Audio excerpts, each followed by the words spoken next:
My mother was a single mom, and when I was a boy, she suffered from crippling anxiety. It wasn't until years later that I would realize how that affected me. You know, we never talked about it in our house, and there was a lot to talk about. Tonight, I'm talking about it. No more stigma. After the death of my mother, I was hospitalized 4 times in the psychiatric ward. I thought each time that I would never get out. That was in '98. I've been out of the hospital ever since then. It's frustrating and disheartening when I talk to people who don't suffer from depression like I do, who think that simple things like taking a shower or brushing your teeth every day is easy. It's not for me. Hi, I'm Kira. I'm Laura Ann. My name is Lily. My name is Chad. Hola, soy Tina Maria. Hi, I'm Jim. Good evening. My name's Carla. Hi, I'm Dan. And my name is Randy, and welcome to our performance this evening.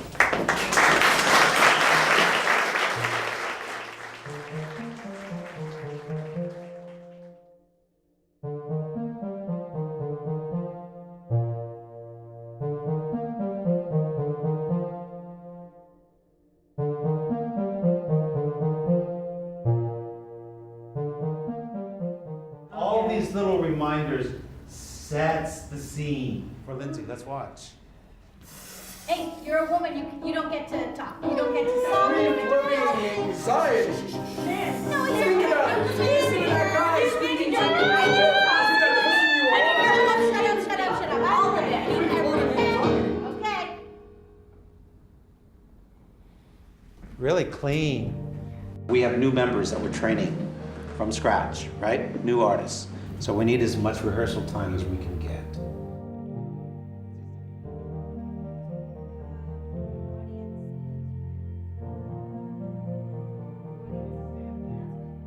I said, sure, I'd be interested, because I wanted a project to succeed. I'm there to support Citiview because Citiview has been there for me.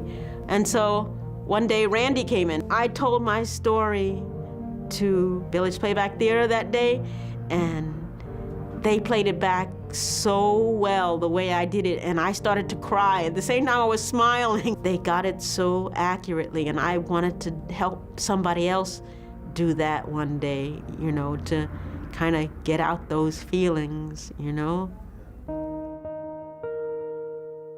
When my mom died, she and I had a very close relationship. I kind of lost my identity the second she died. It was like,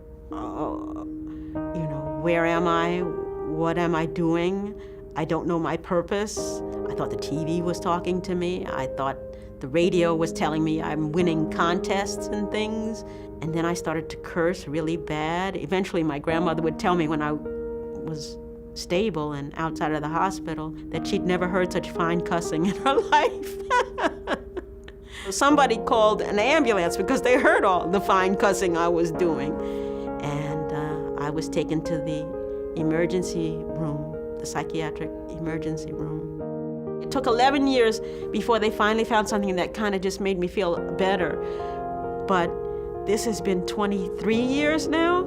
It's not happy, it's not sad, it's more something in the middle. But I must admit, some days are just like this, where it's like that. Yeah. Great structure of that piece, musically. Yeah. There's a great need with regards to people's perceptions of selves and the public's perception of people with mental illness. We know that people aren't allowed to talk about this. I mean, they can't talk about it amongst their friends, they can't talk about it in schools, they can't talk about it at work. What would happen if we invited a conversation? And could this possibly have some impact in lessening that grip that we have?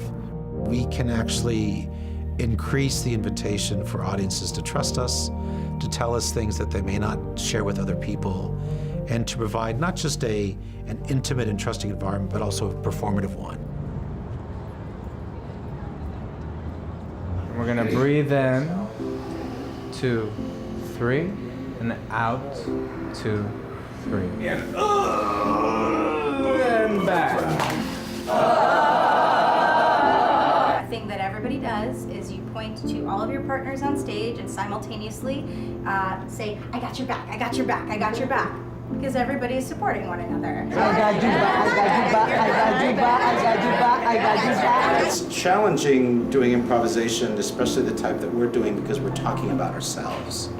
And it's a challenge at times to talk about ourselves in a real and engaging way, as opposed to in a performative way. When you get on stage, the most important focus is that you're focused in your center, yeah? It's a part of elevating that level of engagement. We're good. Okay, great. Have a great show. Great show.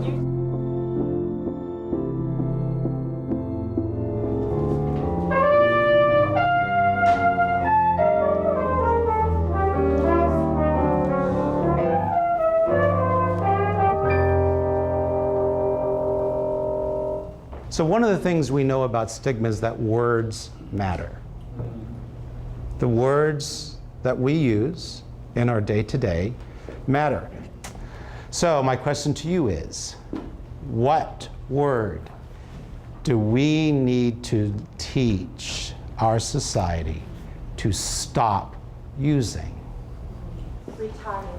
Retarded. Okay, I don't think anyone can argue with that. Retarded. For Anita, is that right? Yes. I don't know what's wrong with you, so retarded. Slow. You're slow. Retarded. Dude, I just say you're fucking dumb. Not normal. You're retarded. You're fucking dumb. That's what it means, right? No, I get to decide. Retarded. Sure. Me? No. What's the big deal? I don't understand. What's the big deal? You're all No, it's you. I'm okay. whatever.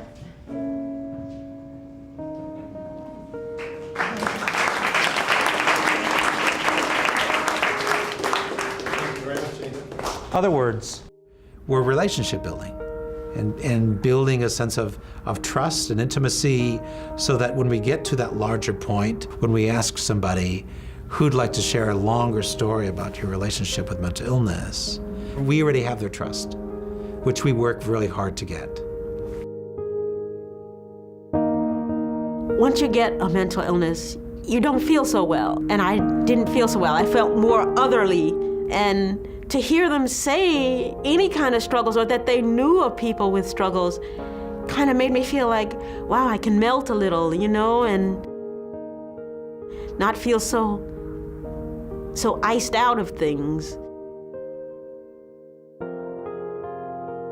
Stigma, it makes people feel guilty and ashamed. It's something almost like superstition. It's not contagious, you can't get it. You can't get mental illness from just associating with somebody. I haven't told any of my neighbors. I've told them about this project, but I haven't told any of my neighbors what's wrong with me, except for one. I'm sure a lot of them will think of me differently, you know, with the stigma mind, but I'm almost at the point, not quite, where I just don't care anymore. I'm almost 60 years old, you know, so it's like at a point where, so what? You know, I have a mental illness, so what?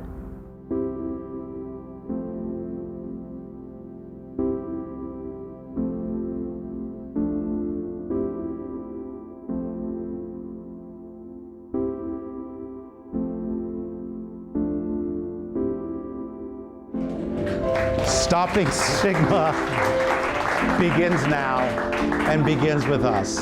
Thank you very much for being here.